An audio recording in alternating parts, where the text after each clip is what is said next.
इस वीडियो 'ਚ ਅਸੀਂ ਡਿਸਕਸ ਕਰਾਂਗੇ ਤਿੰਨ ਡੈਫੀਨੇਸ਼ਨ ਹੈ। ਇੱਕ ਤਾਂ EMF ਕੀ ਹੁੰਦੀ ਹੈ ਸੈੱਲ ਦੀ। ਜੀ EMF ਦੀ ਗੱਲ ਕਰੀਏ, ਮੈਕਸਿਮਮ ਪੋਟੈਂਸ਼ੀਅਲ ਡਿਫਰੈਂਸ ਹੁੰਦਾ ਹੈ ਬਿਟਵੀਨ ਟੂ ਇਲੈਕਟ੍ਰੋਡ ਆਫ ਆ ਸੈੱਲ ਵੈਨ ਨੋ ਕਰੰਟ ਫਲੋ ਥਰੂ ਦਾ ਸਰਕਿਟ ਜਾਂ ਡਰਾ ਫਰੋਮ ਦਾ ਸਰਕਿਟ। ਕਹਿੰਦੇ ਜਦੋਂ ਸਰਕਿਟ ਵਿੱਚ ਕੋਈ ਕਰੰਟ ਫਲੋ ਨਹੀਂ ਕਰਦਾ ਉਦੋਂ ਮੈਕਸਿਮਮ ਪੋਟੈਂਸ਼ੀਅਲ ਡਿਫਰੈਂਸ ਕਿੰਨਾ ਹੈ, ਦੋ ਇਲੈਕਟ੍ਰੋਡ ਦੇ ਵਿਚਕਾਰ। ਉਹਨੂੰ ਕੀ ਬੋਲਦੇ ਹਾਂ ਅਸੀਂ, EMF ਬੋਲਦੇ ਹਾਂ ਸੈੱਲ ਦੀ, ਜਾਂ ਇਹਨੂੰ ਬੋਲਦੇ ਹਾਂ ਇਲੈਕਟ੍ਰੋਮੋਟਿਵ ਫੋਰਸ। ਇਲੈਕਟ੍ਰੋਮੋਟਿਵ ਫੋਰਸ ਕੀ ਹੁੰਦੀ ਹੈ, ਕਲੋਜ਼ ਸਰਕਿਟ ਦੇ ਵਿੱਚ ਹੁੰਦੀ ਹੈ, ਸੌਰੀ ਓਪਨ ਸਰਕਿਟ ਦੇ ਵਿੱਚ ਹੁੰਦੀ ਹੈ ਜਦੋਂ ਕੋਈ ਕਰੰਟ ਫਲੋ ਨਹੀਂ ਕਰਦਾ। ਓਪਨ ਸਰਕਿਟ ਦੇ ਵਿੱਚ ਹੁੰਦੀ ਹੈ ਜਦੋਂ ਕੋਈ ਕਰੰਟ ਫਲੋ ਨਹੀਂ ਕਰਦਾ ਤੇ ਮੈਕਸਿਮਮ ਪੋਟੈਂਸ਼ੀਅਲ ਡਿਫਰੈਂਸ ਹੁੰਦਾ ਹੈ। ਜੇ ਗੱਲ ਕਰੀਏ ਇੰਟਰਨਲ ਰੈਜ਼ਿਸਟੈਂਸ ਦੀ, ਕੀ ਹੁੰਦੀ ਹੈ, resistance offered by the electrolyte and electrode of a cell.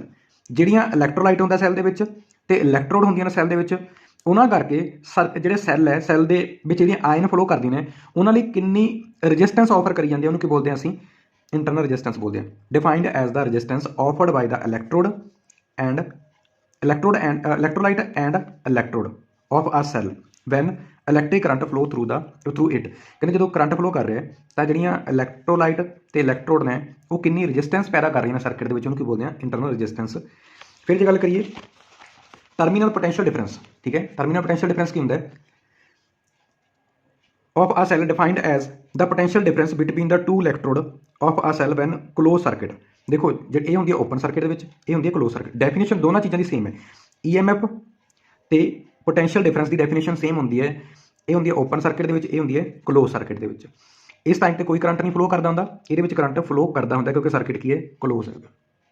ਫਿਰ ਜੇ ਦੋਨਾਂ ਦੇ ਵਿੱਚ ਆਪਾਂ ਡਿਫਰੈਂਸ ਦੇਖੀਏ ਕਿਹਦੇ ਵਿਚਕਾਰ, ਇੱਕ ਤਾਂ EMF ਆਫ ਅ ਸੈੱਲ ਤੇ ਪੋਟੈਂਸ਼ੀਅਲ ਡਿਫਰੈਂਸ। ਹੁਣ ਅਸੀਂ ਡੈਫੀਨੇਸ਼ਨ ਕੀਤੀਆਂ ਨੇ। EMF ਕੀ ਹੁੰਦੀ ਹੈ, ਮੈਕਸਿਮਮ ਪੋਟੈਂਸ਼ੀਅਲ ਡਿਫਰੈਂਸ ਹੁੰਦਾ ਹੈ ਕਿਹਦੇ ਵਿੱਚ, ਓਪਨ ਸਰਕਿਟ ਦੇ ਵਿੱਚ। ਤੇ ਪੋਟੈਂਸ਼ੀਅਲ ਡਿਫਰੈਂਸ ਕੀ ਹੁੰਦਾ ਹੈ, ਜਿਹਨੂੰ B ਨਾਲ ਡਿਨੋਟ ਕਰਦੇ ਹਾਂ, ਇਹ ਵੀ ਕੀ ਹੁੰਦਾ ਹੈ, ਪੋਟੈਂਸ਼ੀਅਲ ਡਿਫਰੈਂਸ ਹੁੰਦਾ ਹੈ ਜਦੋਂ ਕੀ ਹੋਵੇ, ਕਲੋਜ਼ ਸਰਕਿਟ ਹੋਵੇ।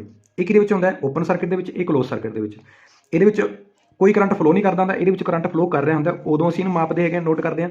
ਇਹਦੇ ਵਿੱਚ ਜਦੋਂ ਕੋਈ ਕਰੰਟ ਫਲੋ ਨਹੀਂ ਕਰ ਰਿਹਾ ਹੁੰਦਾ ਉਦੋਂ ਇਹਨੂੰ ਅਸੀਂ ਮੈਜ਼ਰ ਕਰਦੇ ਹਾਂ। ਪਹਿਲਾ ਡਿਫਰੈਂਸ ਤਾਂ ਇਹ ਹੋ ਗਿਆ। ਦੂਸਰਾ ਇਹ ਕੀ ਕਰਦੀ ਹੈ, ਇੰਡੀਪੈਂਡੈਂਟ ਹੁੰਦੀ ਹੈ, ਡਿਪੈਂਡ ਨਹੀਂ ਕਰਦੀ ਕਿਤੇ। It is independent of the resistance of the circuit and depend up on the nature of electrode and nature of the electrolyte.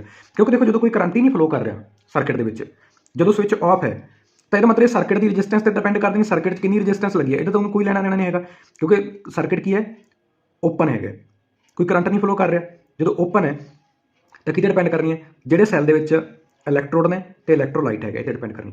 ਇਹ ਕਿਤੇ ਡਿਪੈਂਡ ਕਰਦੀ ਹੈ, ਇਹ ਡਿਪੈਂਡ ਕਰਦੀ ਹੈ ਰੈਜ਼ਿਸਟੈਂਸ ਤੇ ਜਿਹੜੀ ਸਰਕਿਟ ਦੇ ਵਿੱਚ ਰੈਜ਼ਿਸਟੈਂਸ ਲੱਗੀ ਹੈ ਇਹ ਉੱਤੇ ਡਿਪੈਂਡ ਕਰਦੀ ਹੈ। ਇਹ ਜਿਹੜੀ ਸਰਕਿਟ 'ਚ ਰੈਜ਼ਿਸਟੈਂਸ ਲੱਗੀ ਹੈ ਉਹ 'ਤੇ ਡਿਪੈਂਡ ਨਹੀਂ ਕਰਦੀ ਹੈਗੀ। ਫਿਰ ਜੇ ਗੱਲ ਕਰੀਏ